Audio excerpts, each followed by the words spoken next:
Hello friends, welcome back to my channel. कैसे हैं आप सब? होप आप सब अच्छे होंगे। जैसा कि आप सबको पता ही हमारी मैनेजमेंट अकाउंटिंग की सीरीज चल रही है, जिसमें आज हम ऑपरेटिंग एक्टिविटीज़ के बारे में पढ़ेंगे कि वो क्या होता है और उसमें कैश इनफ्लो और कैश आउटफ्लो कैसे होता है। This is the amount of cash that is generated by doing what you do. This is how much cash is generated by making, selling और providing services or product to your customer. These are the activities or accounts that you will find on your income statement. Add all the cash you receive from your customer and subtract all your expenses for the month. Operating activities देखिए वो activities होती है जब आप क्या करते हैं, जो काम कर रहे हैं उससे जब आप कोई भी कैश जनरेट करते हैं तो वो हमारी ऑपरेटिंग एक्टिविटीज़ में आती है। जब आप किसी भी तरीके का सेलिंग कर रहे हो, प्रोडक्शन कर रहे हो, सर्विसेज दे रहे हो, तो उससे जब आपको किसी भी तरीके का कैश जनरेट हो रहा है तो वो हमारी ऑपरेटिंग एक्टिविटीज़ के अंदर आएगा। और इसमें लोग क्या करते हैं, वो जितना भी कैश अर्न करते हैं उसको ऐड कर देते हैं और जितने भी एक्सपेंसेस करते हैं वो उसको सब्ट्रैक्ट कर देते हैं एक मंथ में। ठीक है, एक मंथ में वो जितना कैश अर्न किए उसको जोड़ देंगे और जितना भी एक्सपेंसेस किए एक मंथ में वो उसको क्या करेंगे, सब्ट्रैक्ट कर देंगे, तो उनका ऑपरेटिंग एक्टिविटीज़ निकल के आ जाएगा।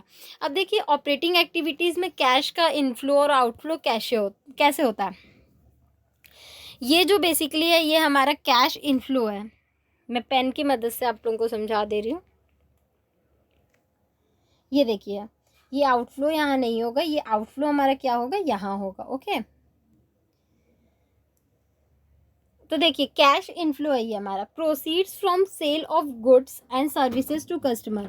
जब कंपनी क्या करती है, अपने किसी भी गुड्स और सर्विसेज को जब कस्टमर को बेचती है तो उससे जो वो पैसा अर्न करती है वो उसको कहलाता है cash inflow from operating activities.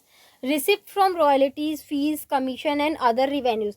अगर कंपनी को किसी भी तरीके का रॉयल्टी मिल रहा है, रेंट मिल रहा है, फीस मिल रहा है, कमीशन मिल रहा है, तो वो क्या कहलाएगा, cash inflow from operating activities. अब देखिए ऑपरेटिंग एक्टिविटीज़ में कैश कैसे खर्चा होता है, कैश का आउटफ्लो कैसे होता है।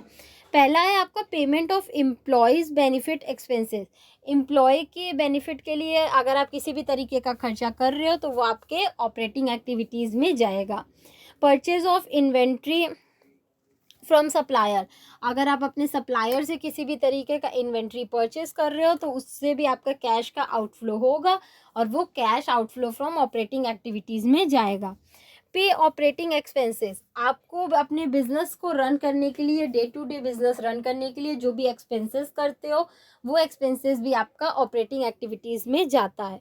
पेमेंट ऑफ टैक्सेस, आप अपने बिजनेस को रन करने के लिए जो टैक्स पे करते हो, जो अमाउंट पे करते हो एज अ टैक्स, वो अमाउंट भी क्या होता है, आपके ऑपरेटिंग एक्टिविटीज़ का ही हिस्सा होता है और वो हम लोग cash outflow from invest operating activities में दिखाते हैं। ओके, तो बेसिकली ये हमारे कैश इनफ्लो थे और ये हम इधर के पार्ट हमारे कैश आउटफ्लो थे कि हम कैसे कैसे कैश को अर्न कर सकते हैं और कैसे कैसे कैश हमारा खर्चा होता है।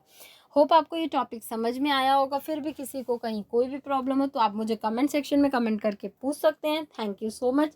Please like, subscribe and share my channel. किसी को इस सब्जेक्ट या किसी भी सब्जेक्ट के नोट्स परचेज करने हो तो वो मेरा डिस्क्रिप्शन बॉक्स चेक कर सकता है। Thank you.